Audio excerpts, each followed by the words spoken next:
when we talk about financial reward or we talk about incentive programs, you know, Mm. a lot of docs are like, I want to produce more. I want to share the wealth with my people. I want to motivate them to get from $150,000 in production to $200,000 in production every month. The first thing a lot of doctors go to is I'm going to incentivize them for the $50,000 delta. That will get Ah, everybody excited. It'll get everybody on board. It like will most definitely, if I have a generous enough incentive program, we're gonna produce more. That is not necessarily wrong, but I do think that, it has been studied, and there is lots of evidence that says out there from studies and different assessments and people asking the questions in the workplace about what their motivations are. Um, mhm. that 60% of the people that leave a position don't do so for financial reasons. The reasons that most people leave, greater than 50% of the people, in these surveys that they conduct, is because they don't feel heard, they don't feel valued, they don't feel like they are living up to their own purpose.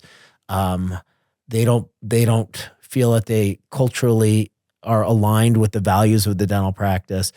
Um, so if you have the majority of people that aren't motivated by money, then you have to figure out what it is that motivates them, right? So we are Right. trying to, Yeah. a lot of times, like, put a square peg in a round hole and saying, I'm going to motivate you with more dollars when that might not be compelling for you at all. In fact, for 60% of the people, it's not compelling at all. So we are solving for the wrong problem.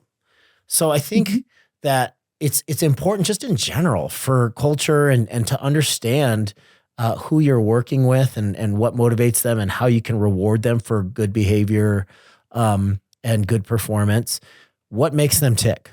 What motivates them? For a lot of people that I know, they just want to be involved with the forward planning of the organization and the growth of the organization. For some Mm, people, they want to be recognized for a job well done. For some people, they mm, just want input to be able to give their input as far as like, hey, doc, I think that this would be a potential good way to go because I'm in the trenches. You're not every day. You don't see what I want every day. And just to be able right. to talk through and have just a small part in the decision making process of this company. So I think the first step is to find out what the motivations are of the team. And then based on that information, that data that you gather, then you could Mm, you could utilize that information to incentivize them and to get them excited about their jobs.